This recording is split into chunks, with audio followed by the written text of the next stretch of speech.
হারমোনিয়ামটায় read use করেছি প্রিমিয়ামের read, male male female. এবার কারো যদি ব্যাস লাগে বলবেন, একটা মেল চেঞ্জ করে ওটা ব্যাস করে দিলি এটা সাউন্ডটা আরো ভারী হয়ে যাবে। এটা সাউন্ডটা যেমন আছে এর থেকেও ভারী হয়ে যাবে।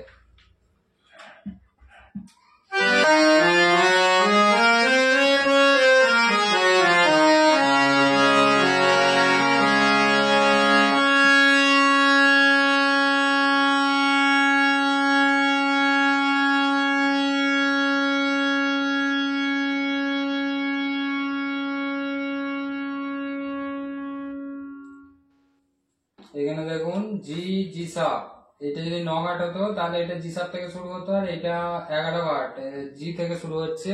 আর এটা 9 ঘাট হলে ইয়ে শেষ হয়, আর এটা 11 ঘাট বলে এটা এফ এ শেষ হচ্ছে।